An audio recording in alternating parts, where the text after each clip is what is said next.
Welcome. Welcome back, especially if you've been traveling this summer and have perhaps recently returned.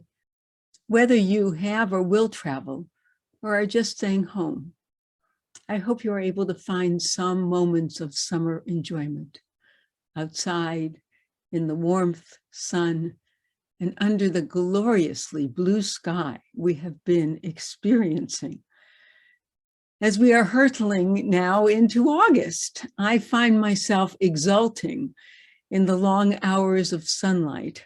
You've heard me say that before, while simultaneously counting the days we might have left when both light and warmth coincide.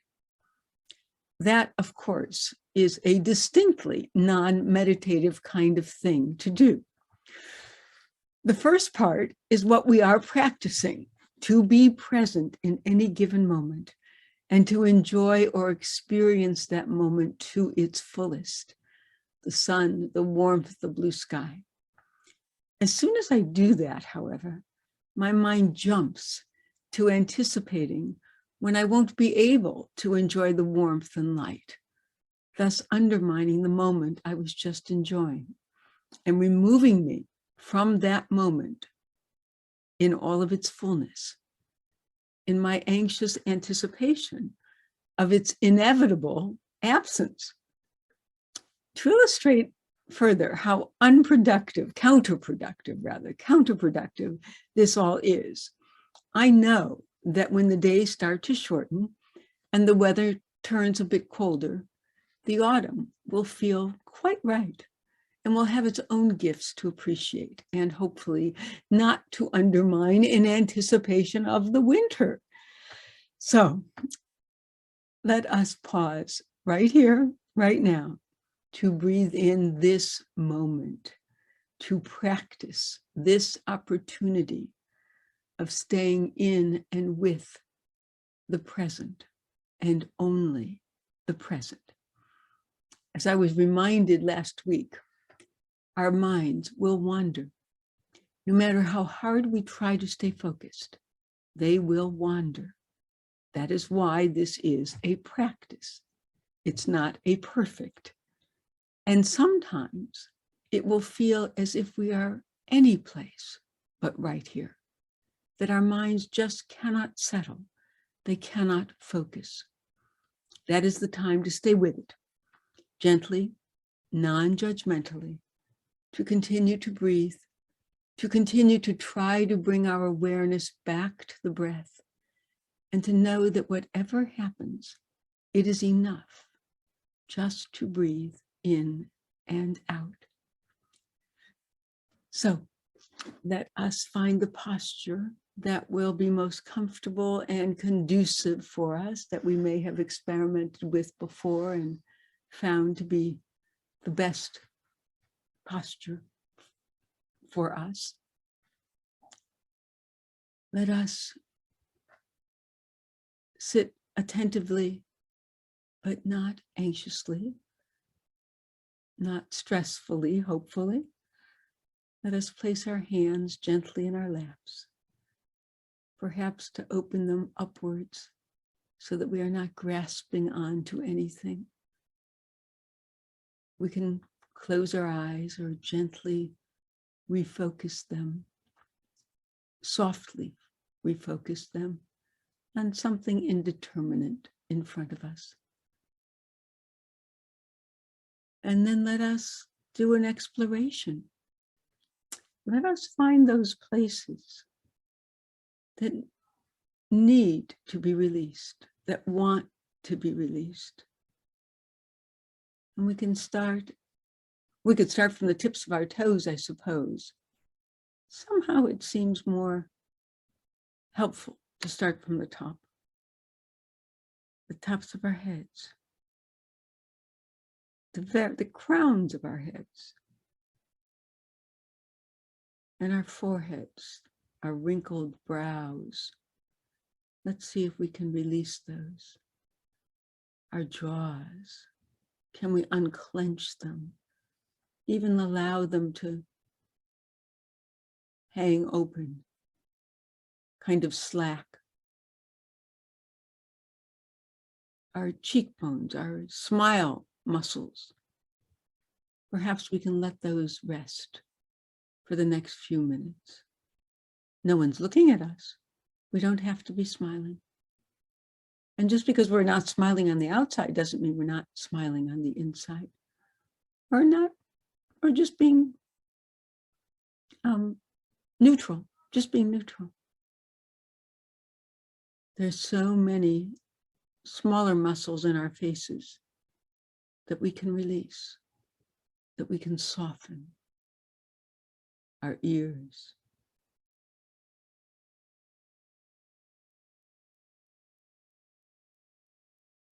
our noses, our eyebrows.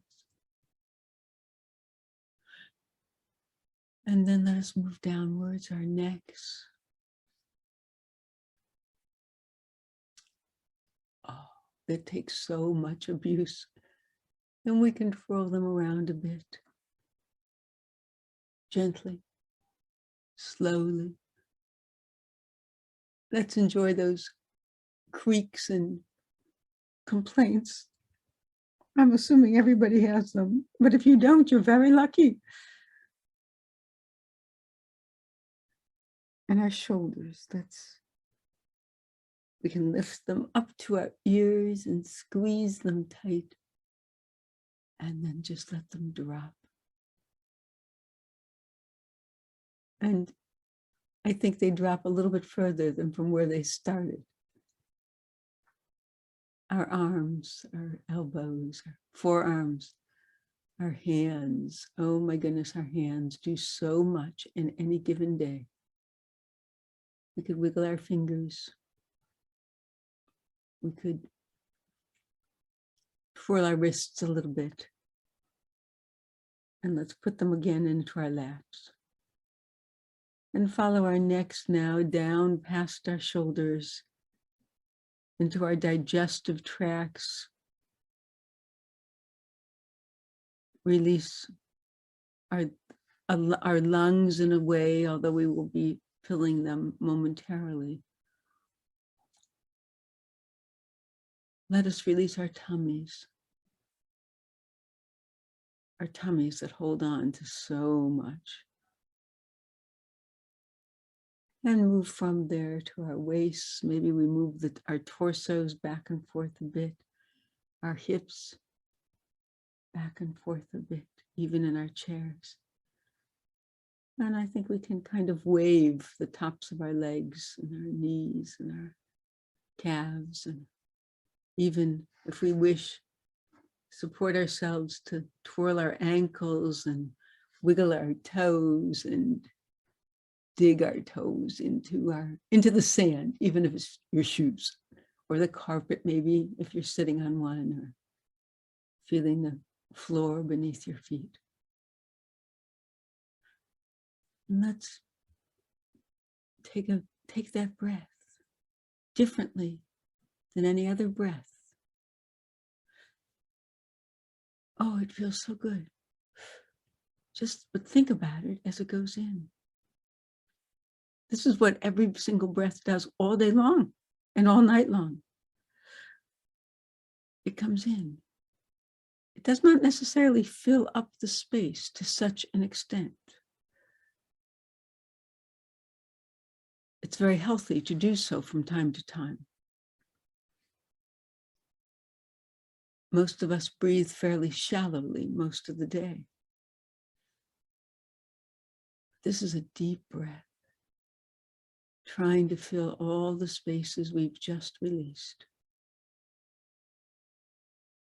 and following it into all of those spaces. That's how we stay with the breath. And let's hold it for a moment.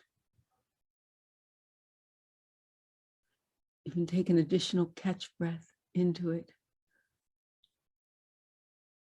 and then finally let it go. And perhaps let it go with a certain sense of appreciation.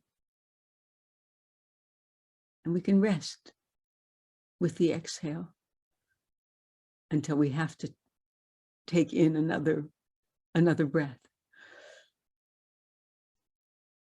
And let's stay with it. Let's stay with it. Where is it? Where did it go? What did it feel like coming in? Did it come in through our nostrils? Did it come in down our throats? Did it do both? And then where did it go from there? Did it go up to the crowns of our heads? Can we do that? Can we send it up behind our eyes? Behind our uncreased foreheads? Where can we follow it? And then let it go.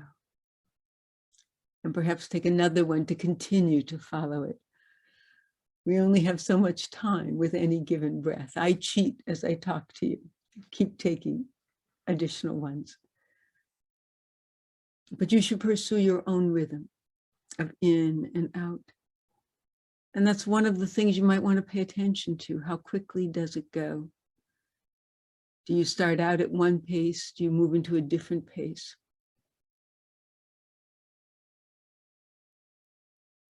As your thoughts focus just on the breath, does your breath become easier, slower?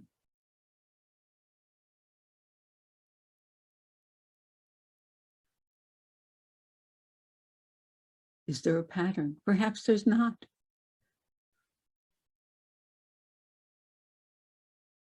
If your mind wanders, bring it back. Just gently bring it back to the breath. If something occurs to you about which you are concerned, worried, anxious, see if you can set it aside.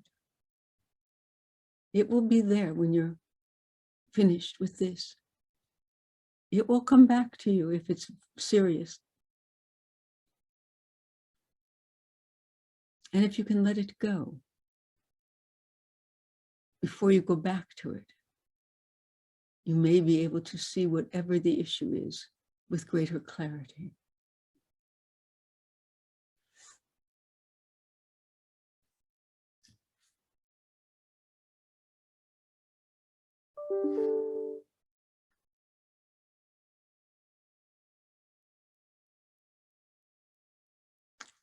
In Jewish time, this year, the new Hebrew month of Av and the secular month of August arrived just days apart. The first day of the month of Av was on Friday, July 29th. And the first day of August, as you know, was Monday of this week. The month of Av, like August. Av is spelled A-V, so it feels like it's, very closely related. The month of Av represents the height of summer, the hottest, driest, most intense time of the season. The first 9 days of Av are a time of mourning as we approach Tisha B'Av, a fairly unknown minor holiday for most Reform Jews, as it commemorates the destruction of both the first and second temples in ancient Israel. The Reform movement rejected the observance of Tisha B'Av at the outset in the 19th century, as it proclaimed that we are not in mourning for either temple. We do not seek the restoration of the temple in Jerusalem. And to prove the point, we named our places of worship temples, Fairmount Temple, for example, in contradistinction to the conservative and Orthodox movements who would not do so, in recognition that they actually looked forward to the rebuilding of the temple in Jerusalem and the restoration of Jerusalem as the center of Jewish religious life.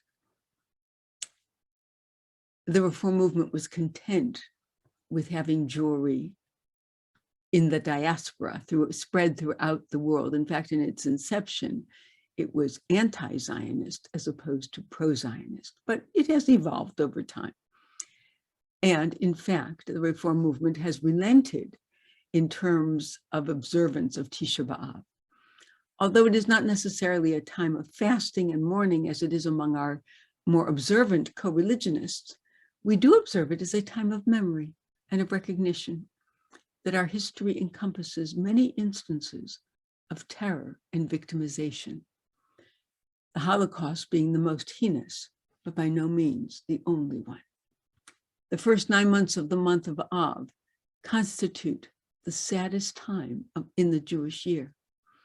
Although not conceived as an antidote to hubris or to excessive pride, we can appreciate that a time of memory of such grievous eras in our history can remind us to never let down our guard and to pursue a humble course during those eras when we feel strong and proud and in control, as by and large American Jews do today, despite the uptick in anti-Semitism, and as Israelis do in the success story that is their country.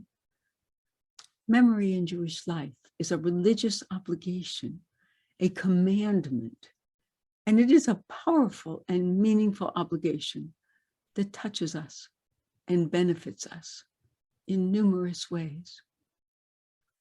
There's something else that I would share with you. On Tisha B'Av, we read the Book of Lamentations.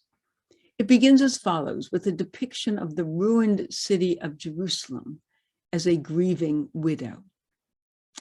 Alas, lonely sits the city, once great with people. She that was great among nations is become like a widow. The princess among states is become a thrall. Bitterly she weeps in the night, her cheek wet with tears. There is none to comfort her of all her friends.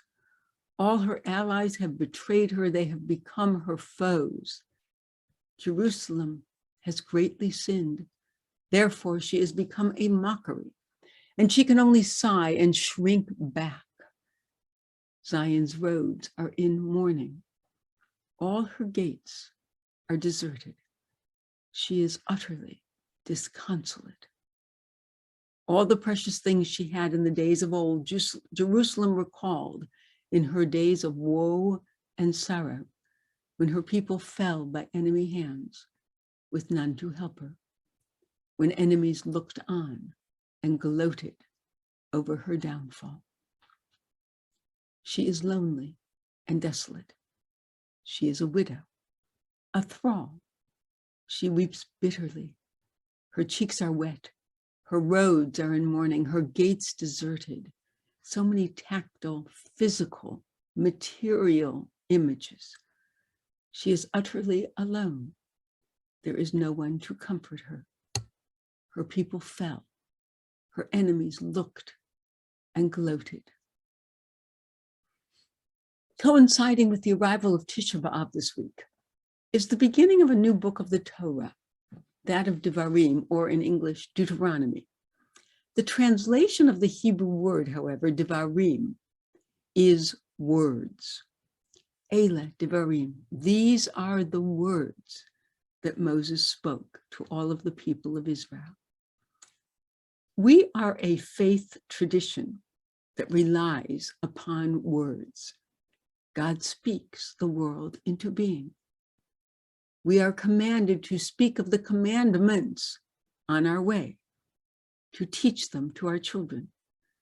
We create sacred time and ritual with words. We separate sacred from profane, as in Havdalah, with words. We bless our meals and our children and our holidays and our experiences with words. We love words. We exult in them. We are intoxicated with them. We debate with them, especially in the great compendium of Jewish law, the Talmud. We interpret ancient texts with them in commentaries of every kind and from every age. Moses takes his leave of the Israelites with his final words, and there is a whole book of them, this book of Devarim. In fact, the only time he really gets into trouble is when he becomes nonverbal and strikes the rock to bring forth water rather than speak to it.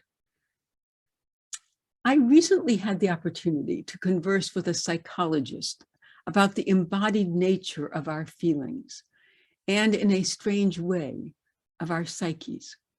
In fact, she shared with me the physiological reality that 80% of our neurons carry information from our bodies to our brains, while the remaining 20% carry information from our brains to our bodies.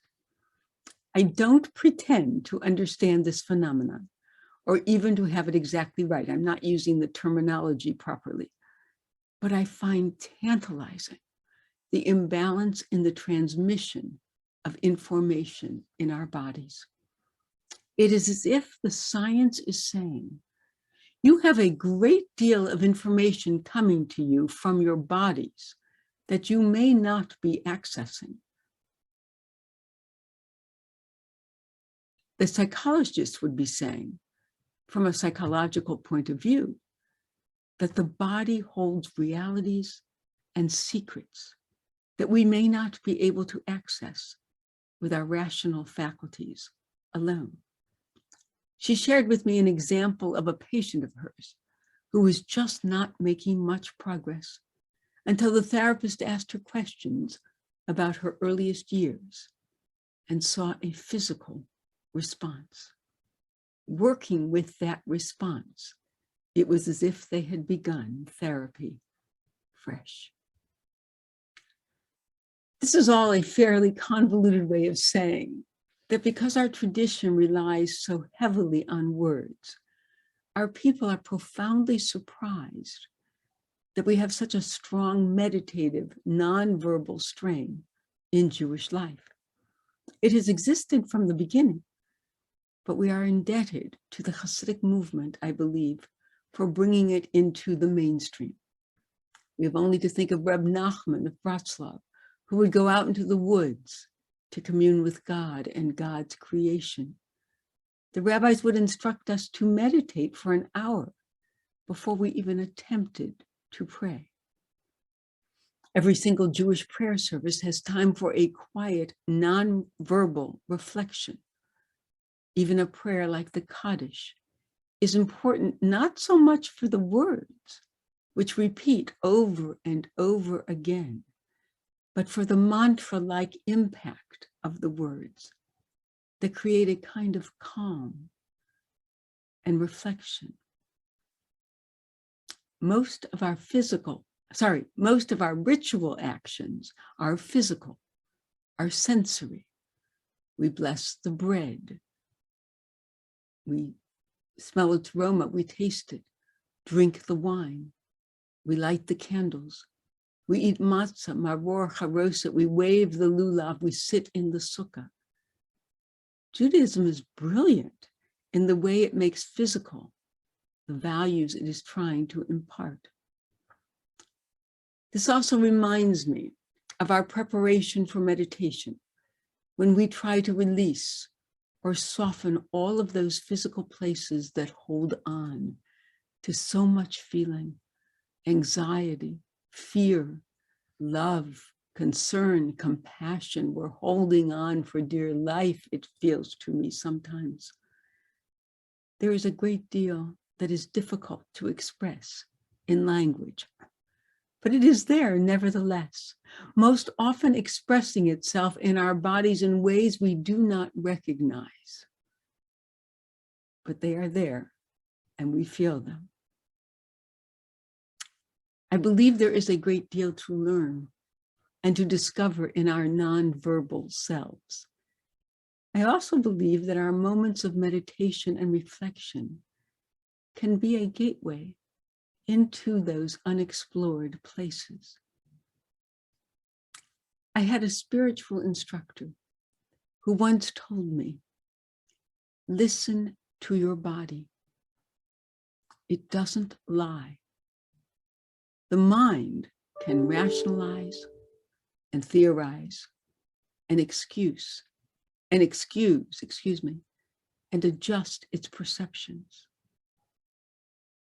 The body doesn't lie. So let us continue our breathing. the most basic and essential physical function that we do. We can close our eyes. We can refresh our postures. Look again at the holdings of our bodies and try to release them or soften them. And breathe in. Breathe in fully.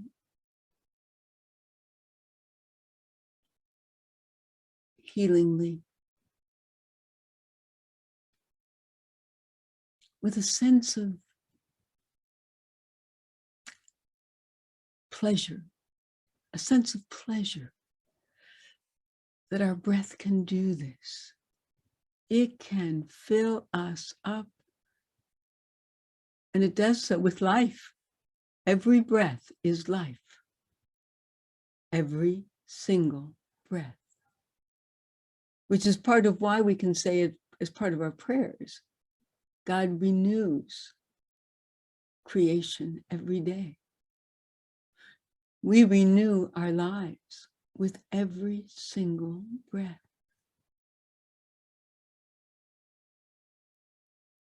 If we didn't take the next one,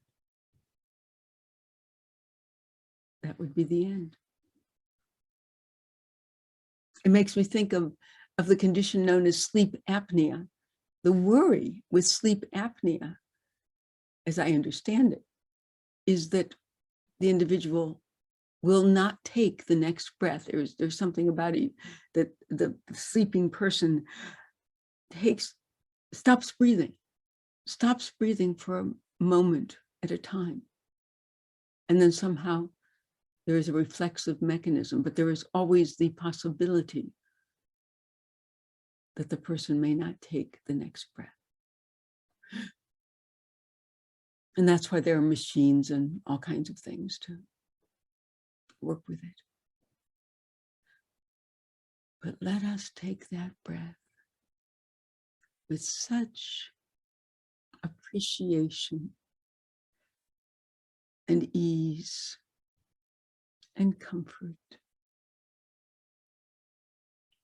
and then release it with similar feelings.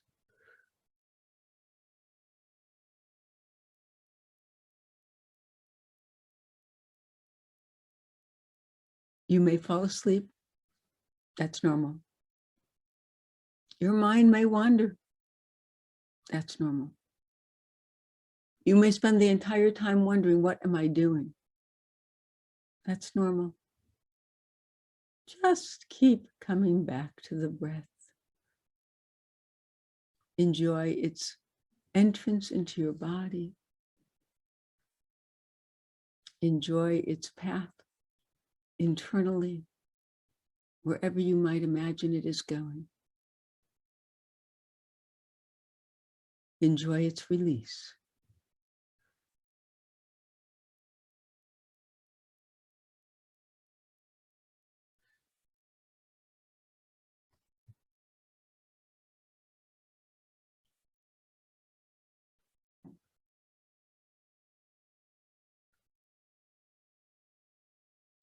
The relationship of the mind and the body is still a great frontier. We have some understanding. I believe researchers are doing work on it all the time. But it offers each of us a whole realm of exploration and discovery.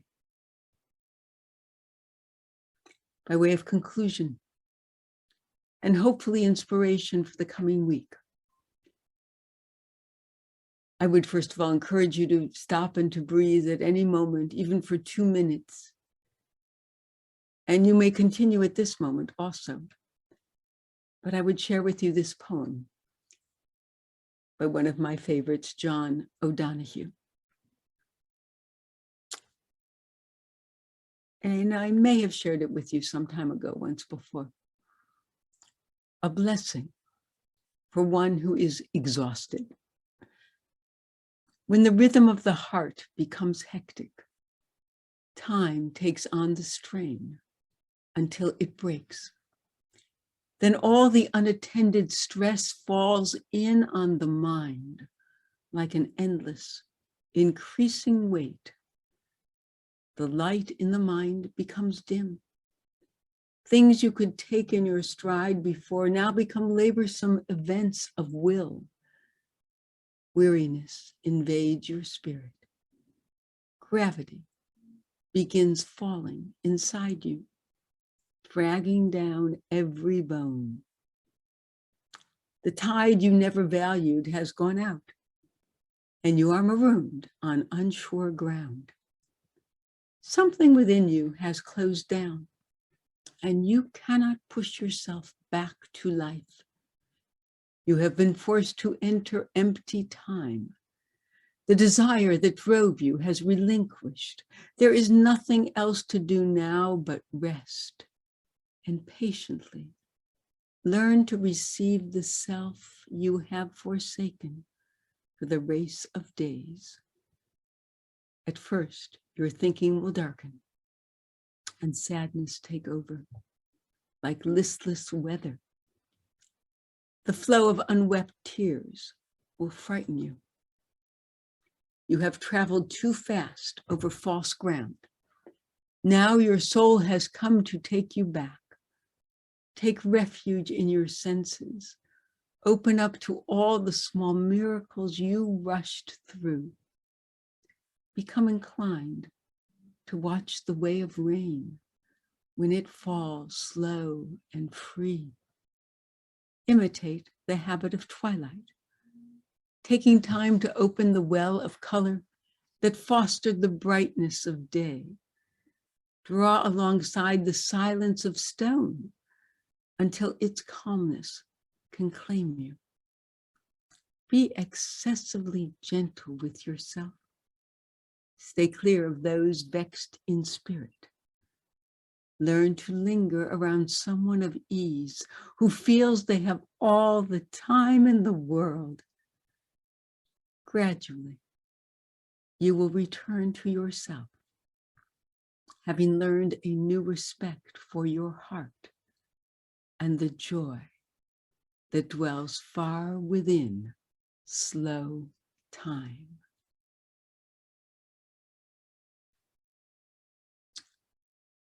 I wish you a good week. A week of moments of slow time and of an appreciation of the sanctity of our bodies and the sanctity of the information that they hold. God bless. See you next time.